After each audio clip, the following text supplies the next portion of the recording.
मेरे प्यारे बच्चों, आप सभी 10th का एग्जाम क्वालिफाई कर चुके हैं। आपके सामने ये सबसे बड़ी चुनौती है कि आफ्टर 10th इस कोरोना काल में जब सारा कोचिंग सेंटर क्लोज है तो आप जेई मेंस और जेई एडवांस का प्रिपरेशन कैसे करें, प्रिपरेशन करने की आपकी रणनीति क्या हो। उसके लिए आपको सबसे पहले ये कंपेयर करना होगा कि 9th 10th में क्या सिलेबस था, 11 12 में क्या सिलेबस है।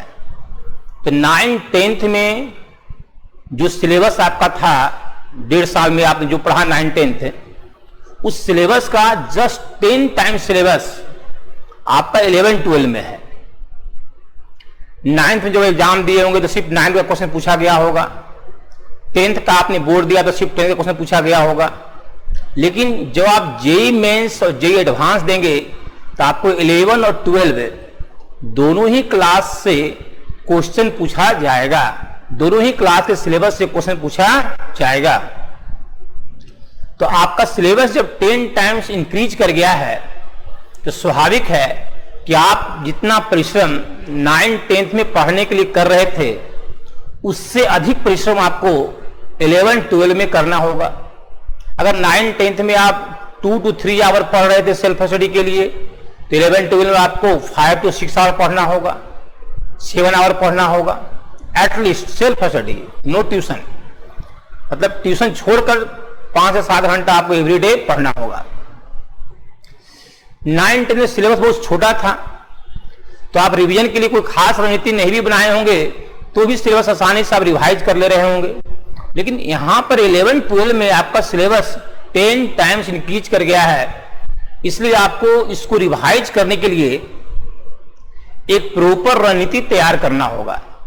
प्लस एवरीडे लाइफ जो है एक अनुशासन में आपको जीना होगा। तो कैसे करेंगे इतने बड़े सिलेबस का रिवीजन, उसी का तरीका आपको हम बताने जा रहे हैं। जैसे कोई चैप्टर आप अपने टीचर से पढ़े तो टीचर उस चैप्टर में बहुत सारा कंसेप्ट देंगे, बहुत सारे प्रॉब्लम को सॉल्व करवाएंगे। तो आपकी फर्स्ट रिस्पॉन्सिबिलिटी है कि पहले उन सारे क्वेश्चंस को जो टीचर ने क्लासरूम में डिस्कस किया है उसको बिना सॉल्यूशन देखे आप बनाइए। एक बार जो बुक क्लास में फॉलो करने के लिए कहा गया है उस बुक को प्रॉपर्ली बनाइए। बनाने के बाद जब चैप्टर एंड हो तो अर्जेंट उसको रिवाइज कीजिए उसी समय। और रिवाइज करते समय उन सारे प्रॉब्लम्स में टिक लगाइए जो कि उस चैप्टर का एक स्टैंडर्ड प्रॉब्लम है, जिसको टिक आउट करने पर आपको ये महसूस हो रहा है कि ये 20 प्रॉब्लम हम बना लेंगे तो इस चैप्टर का ऑल पॉसिबल कंसेप्ट रिवाइज हो जाएगा। उसको आप टिक आउट कर लिए। अब जब नेक्स्ट चैप्टर जब स्टार्ट हुआ, नेक्स्ट चैप्टर जब एंड हुआ, तब बारी आया रिवीजन का। क्या करेंगे, प्रीवियस चैप्टर के 20 क्वेश्चन को बना लेंगे पहले, उसके थ्योरी को एक बार पढ़ लेंगे। मैथमेटिक्स में जो थ्योरी बहुत कम होता है तो आप मुश्किल से 20 to 30 मिनट में थ्योरी रिवाइज कर लेंगे। और 20 क्वेश्चन है, एवरी क्वेश्चन 5 मिनट्स में भी देंगे तो 100 मिनट में आपका 20 क्वेश्चन बन जाएगा। इस तरह आपका प्रीवियस चैप्टर रिवाइज हो गया। और जो प्रेजेंट चैप्टर चल रहा था, जो एंड हुआ है, उसको भी रिवाइज कर लेंगे।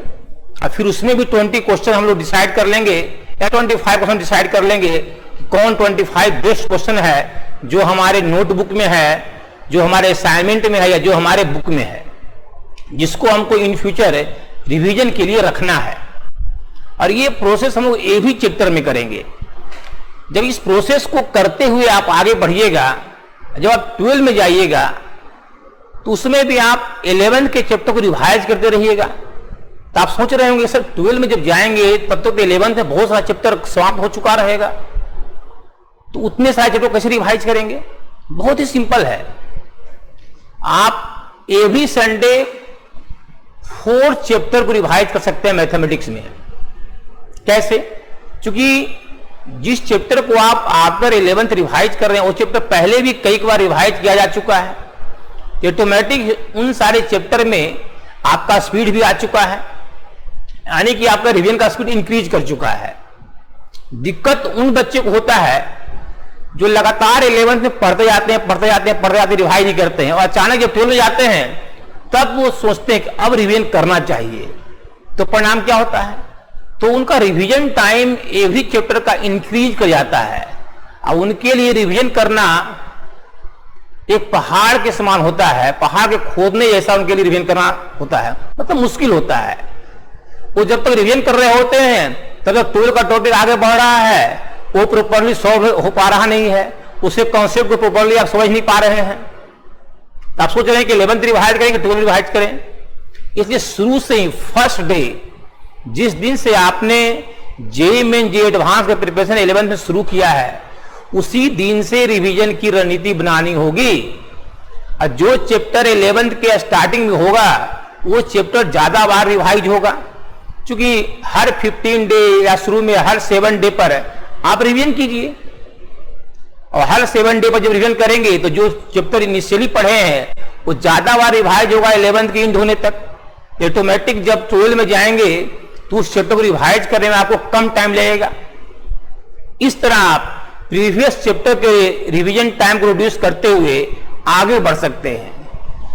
अगर इस तरह से आप आगे बढ़ेंगे तो आपको 11th 12 का whole syllabus at a time याद होगा, होल सिलेबस के प्रॉब्लम बनाने का टेक्निक आपको याद होगा, और यही सारे टेक्निक का इस्तेमाल आप एग्जामिनेशन हॉल में आपको करना है with accuracy. JEE main JEE advance qualify करने के लिए स्पीड भी चाहिए, एक्यूरेसी भी चाहिए, साथ साथ नॉलेज भी चाहिए। जब तक ये तीनों का संगम नहीं होगा तब तक आप JEE main JEE advance qualify नहीं कर सकते हैं। इसलिए एवरी टॉपिक को डीपली पढ़ने की सख्त जरूरत है। हाँ, अब इसमें है कि टॉपिक को किस सीक्वेंस में पढ़ें। तो सीक्वेंस बहुत मायने रखता है स्टडी के लिए। अगर आपका सीक्वेंस सही नहीं है तो टॉपिक को समझने में और उसके प्रॉब्लम को बनाने में आपको दिक्कत आएगा। क्योंकि 11th 12 में क्या है, एक टॉपिक दूसरे टॉपिक से इंटरलिंक है। कौन किससे इंटरलिंक है, अब किस ऑर्डर में पढ़ा जाए कि आपको जो प्रॉब्लम मोर देन 1 चैप्टर से लिंकअप है वो आसानी से सॉल्व हो, तो उसके लिए सही सीक्वेंस को फॉलो करना होगा। वो सीक्वेंस क्या है वो कुछ देर में आपको बताया जाएगा। दूसरी बात क्या है कि 9-10 में बच्चे उतना अनुशासित नहीं भी रहते हैं, फिर भी वो 10th बोर्ड में बहुत अच्छा मार्क्स ले आते हैं। क्योंकि सिलेबस बहुत छोटा है, थोड़ा भी पढ़े तो अच्छा मार्क्स आ गया। लेकिन 11th 12 में आपको एवरी डे अनुशासित रहना होगा। बिना अनुशासित रहे आप अपने लक्ष्य को नहीं प्राप्त कर सकते हैं। तो अनुशासित कैसे रहा जाए? जब कभी आप सुबह मॉर्निंग में उठें तो सबसे पहले अपने टेबल से पेन को उठाएं और एक डायरी रखें। उसमें लिखें कि आज 15 तारीख है तो आज मैं फिजिक्स में ये पढ़ूंगा, केमिस्ट्री में ये पढ़ूंगा, मैथ में ये पढ़ूंगा, या आज ज्यादा वर्क फिजिक्स केमिस्ट्री में तो आज फिजिक्स केमिस्ट्री पढ़ूंगा, आज मैथ नहीं पढ़ूंगा, या मैथ में ज्यादा वर्क है तो आज सिर्फ मैथ पढ़ूंगा, फिजिक्स केमिस्ट्री कल पढ़ूंगा। होता है कभी किसी टॉपिक में ज्यादा होमवर्क मिल गया और अदर टॉपिक में थ्योरी चल रहा है तो चलो वहां वर्क करने, कम भी वर्क करेंगे तो काम चल जाएगा, लेकिन जहां प्रॉब्लम होमवर्क दिया गया उसको बनाना जरूरी है। जो प्रेजेंट में चल रहा हो उसको बेहतर ढंग से पढ़ना चाहिए। तो आपको क्या करना है दिन भर में उसको लिख लें, और उसको कंप्लीट करने के बाद ही आप अपने को अदर एक्टिविटी में इन्वॉल्व करें। जैसे आपने लक्ष्य तय किया कि आज एससी वर्मा का 20 क्वेश्चन काइनेमेटिक्स का बनाना है, आज ये 20 क्वेश्चन होमवर्क मिला है इंटीग्रेशन का कैलकुलस में, उसको सॉल्व करना है, तो इन सारे होमवर्क को कंप्लीट कर लेंगे। उसके बाद आप टीवी देखें, गेम देखें, मित्र से बात करें, अपने माता पिता से डिस्कस करें, जो करना है वो करें। लेकिन जो आज का लक्ष्य आपने तय किया है उसको पूरा करने के बाद ही अदर एक्टिविटी में अपने को इन्वॉल्व करें। और ये अनुशासन एवरीडे लाइफ में आपको दिखना चाहिए। हमारे द्वारा रीडरमेट ऐप पर 20 में से 20 में से जेईई मेंस जेईई एडवांस के लिए फाउंडेशन बैच भी स्टार्ट हो रहा है, 20 मई को टारगेट बैच भी स्टार्ट हो रहा है। और सबसे बड़ी सूचना और धमाकेदार सूचना है कि 20 मई से फिजिक्स के लिए भी बैच स्टार्ट हो रहा है। फिजिक्स के लिए जेईई मेन जो एडवांस के लिए बैच स्टार्ट हो रहा है और फिजिक्स के लिए मेडिकल के लिए भी बैच स्टार्ट हो रहा है।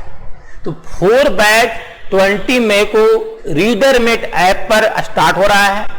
आप लोग रीडरमेट ऐप को डाउनलोड कर लें और 20 मई का इंतजार करें, जिस दिन आपका फाउंडेशन बैच जो 10 पास स्टूडेंट के लिए है वो बैच 16 मंथ का होगा। टारगेट बैच वो 12 पास स्टूडेंट के लिए है, वो बैच 8 मंथ का होगा। Plus foundation batch JEE mains advance physics का वो 16 मंथ का होगा। अब फाउंडेशन बैच मेडिकल के लिए वो भी 16 मंथ का होगा। ये 4 बैचेस स्टार्ट हो रहे हैं। इन सारे बैच को स्टार्ट करने का उद्देश्य क्या है? तो अभी तो आपको मैथमेटिक्स के बारे में हम बता रहे हैं, तो पहले मैथ फाउंडेशन के बारे में जानिए, क्योंकि ये फाउंडेशन बैच का ब्रीफ है। तो जो बच्चे फाउंडेशन के हैं उनका अल्टरनेट डे क्लास चलेगा, मतलब 4 डे इन वीक क्लास चलेगा, including Sunday, 4 day in week. और 4 डे इन वीक में आज पढ़े तो आज उसको रिवाइज किए, कल उसके प्रॉब्लम को बनाए, फिर नेक्स्ट क्लास पढ़े। और आपका लेक्चर अल्टरनेट डे रीडरमेट ऐप पर जाता रहेगा। आपको क्या करना है? प्रॉपरली होमवर्क करना है और प्रॉब्लम्स को डिस्कस करना है। बच्चों के सामने एक और समस्या रहती है कि सर प्रॉब्लम डिस्कस करना है तो किस बुक से डिस्कस करें, प्रॉब्लम कौन सा बुक बेस्ट है? तो वो आपको हम बता रहे हैं। मैथमेटिक्स में प्रेजेंट में सिंगेज पब्लिकेशन का calculus, coordinate, algebra, 3D vector आप परचेज कर लीजिए। सिंगेज पब्लिकेशन का बुक्स आपको हम दिखा सकते हैं, जस्ट कैसा होगा बुक।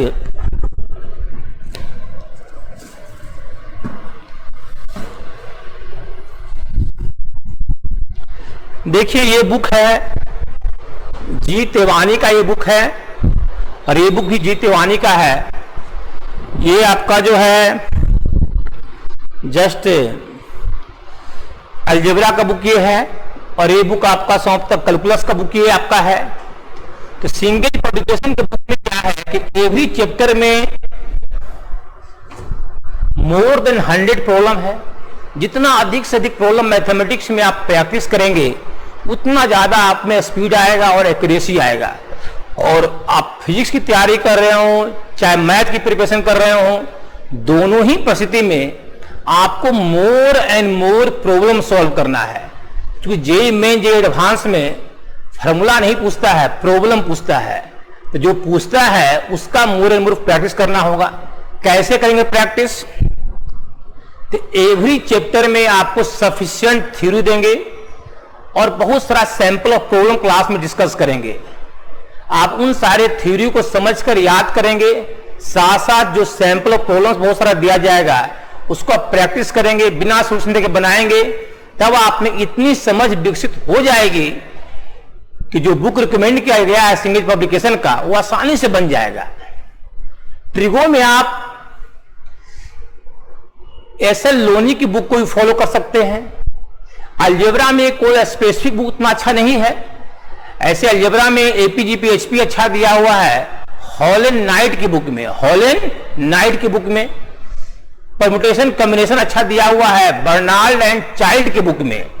मतलब अलजेब्रा में टॉपिक चेंज और बुक चेंज। कॉम्प्लेक्स नंबर बेहतरीन दिया हुआ है डोरोफीव की बुक में। तो इन सारे बुक्स को आप अपने पास रिस्पेक्टिव चैप्टर को पढ़ने के लिए रख सकते हैं। ऐसे बुक में जितने भी थ्योरी है, जितने भी कंसेप्ट हैं, वो सारे क्लास में बताए जाएंगे।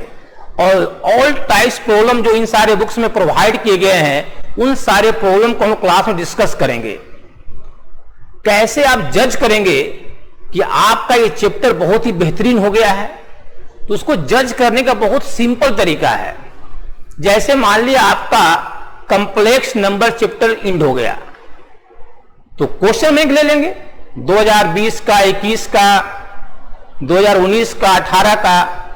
21 में जो क्वेश्चन बैंक निकला है 20 के लिए, 20 में जो क्वेश्चन बैंक निकला है 19 के लिए, उन सारे क्वेश्चन बैंक्स को ले लेंगे और उन सारे क्वेश्चंस को बिना सॉल्यूशन देके बनाएंगे और देखेंगे कि आपसे कितना परसेंट बन रहा है। अगर आप मोर देन 80% सॉल्व कर रहे हैं, इसका मतलब है कि आप जो है 1 to 100 रैंक के लिए जेईई एडवांस में वर्कआउट कर रहे हैं। अगर आप 60% से अबव हैं तो आप जस्ट जेईई एडवांस क्वालिफाई तो करेंगे, लेकिन आपका रैंक 2000 2500 इसके आसपास रहेगा। और 50% से बिलो है तो आपका रैंक की स्थिति बहुत दयनीय रहेगी। ठीक है, तो आपका मार्क्स क्वेश्चन बैंक में प्रयास करें कि हर हाल में ऑलवेज मोर देन 80% आए।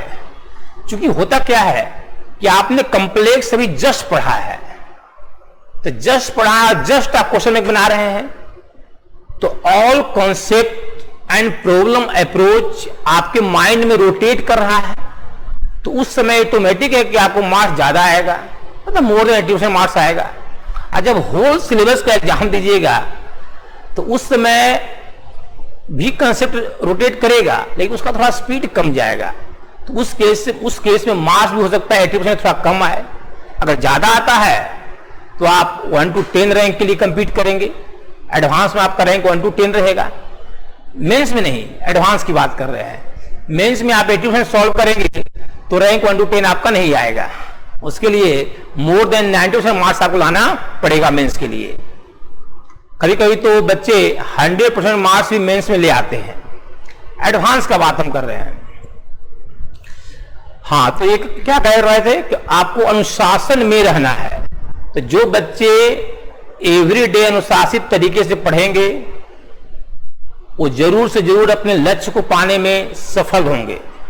अब है कि एक समस्या ये आता है कि कुछ बच्चे ये बोलते हैं कि सर पढ़ने में मन नहीं लग रहा है, मजा नहीं आ रहा है पढ़ने में। तो जब आप 8-10 दिन पढ़ लिए लगे कि कुछ मन नहीं लग रहा है, तो थोड़ा अपने टेस्ट को बदलें। जैसे अपने माता पिता से बात करें, अपने प्रिय मित्र से बात करें, कभी कभी इट में पॉसिबल तो एक मूवी देख लें। अभी तो कोरोना काल है तो मूवी नहीं देख सकते, घर में देख सकते हैं, मूवी देख सकते हैं। कुछ प्राणायाम आदि करें, प्राणायाम करेंगे तो थोड़ा सा आपका माइंड कंसंट्रेट होगा, साथ साथ थिंकिंग पावर बढ़ेगा। जो लोग धर्म में विश्वास रखते हैं वो गायत्री मंत्र का पाठ करें। गायत्री मंत्र पढ़ने से आपका सोचने का क्षमता बढ़ेगा, आपका स्मरण शक्ति बढ़ेगा, पढ़ाई के प्रति आपकी जागरूकता बढ़ेगी। मतलब डिफरेंट तरीके से आप अपने कंसंट्रेशन को इंक्रीज कर सकते हैं। दूसरा क्या है, फिटनेस पर बच्चों को जरूर ध्यान देना चाहिए, क्योंकि आपको कंटिन्यूअस 18 मंथ बैटिंग करना है बिना बीमार पड़े हुए। तो उसके लिए टाइमली आपको ब्रेकफास्ट लेना चाहिए, टाइमली आपको लंच लेना है, टाइमली आपको डिनर लेना है। लंच डिनर ब्रेकफास्ट के क्वालिटी पर भी ध्यान देना है। स्पाइसी फूड ज्यादा नहीं खाना है, बर्गर चाउमीन ज्यादा नहीं खाना है। मतलब एक बैलेंस फूड आपको लेना है जिससे कि आपका स्वास्थ्य अच्छा हो। क्योंकि अगर फिटनेस नहीं रहेगा और आप मान लिया 1 मंथ बीमार पड़ गए तो आप ये महसूस करेंगे कि आफ्टर 1 मंथ आपको लगेगा कि सब कुछ भूल चुके हैं। फिर से रिवाइज करने में आपको फिर से बहुत ज्यादा एनर्जी लगाना पड़ेगा। और ऐसे है कि कंटिन्यूअस आप एवरीडे अनुशासित तरीके से पढ़ रहे हैं तो फिर से ज्यादा एनर्जी रिवील करने की लगाने की आवश्यकता नहीं है, क्योंकि इससे पहले कि आप कुछ भूलने वाले हैं आप उसको रिवाइज कर चुके रहेंगे। आप बार बार रिवीजन करने से आपका स्पीड एक्यूरेसी दोनों मेंटेन रहेगा। तो आइए हम देखते हैं कि किस सीक्वेंस में फाउंडेशन बैच में आपको चैप्टर को रीडरमेट ऐप पर पढ़ाया जाएगा। देखिए, सबसे पहले हम लोग जो है नंबर सिस्टम, ये नंबर सिस्टम जो 10th में आप पढ़े हैं उससे भी शॉर्ट सिलेबस आपको यहां पढ़ाया जाएगा। जस्ट रैशनल, इरेशनल, प्राइम, को प्राइम, एलसीएम, एचसीएफ, इंटरवल्स, इसके बारे में बेसिक जानकारी हो जाएगा जो आपको 10th में भी मिल चुका है। तो जस्ट रिपीटेशन ये है। हम मॉडुलस ऑफ एक्स बहुत ही महत्वपूर्ण टॉपिक है। मॉडुलस ऑफ एक्स यहां इंड नहीं होगा। मॉडुलस ऑफ एक्स का एप्लीकेशन आने वाले बहुत सारे चैप्टर्स में है, जैसे कॉम्प्लेक्स नंबर में भी है, आपका इधर फंक्शन में है एप्लीकेशन, लिमिट्स में एप्लीकेशन है, एरिया में, ग्राफ में एप्लीकेशन है, बहुत जगह इसका एप्लीकेशन है। ये टॉपिक बहुत महत्वपूर्ण है। Set theory only for 11th के लिए है, मेंस एडवांस में क्वेश्चन इससे रहता नहीं है। लीनियर इनइक्वालिटी बहुत ही आसान टॉपिक है। सीक्वेंस जिससे एवरी ईयर 1 क्वेश्चन जरूर रहता है, मेंस हो चाहे एडवांस हो 1 क्वेश्चन रहेगा। रेशियो ऑफ एंगल से भी एक क्वेश्चन रहता है, और रेशियो ऑफ एंगल पर डिपेंडेंट टॉपिक आपका पूरा 12 का सिलेबस कैलकुलस है, इसलिए महत्वपूर्ण टॉपिक है। उसके बाद हम लोग straight line, pair of straight line, circles, parabola, ellipse करेंगे। ये सारा टॉपिक कोऑर्डिनेट ज्योमेट्री का है, जो लगातार हम लोग कर लेंगे। जब कोऑर्डिनेट कर लेंगे, पैराबोला कर लेंगे, तो आपको क्वाड्रेटिक इक्वेशन और एक्सप्रेशन में हेल्प मिलेगा इस पैराबोला का। लॉजिकली, ग्राफिकली इसको डिस्कस करेंगे।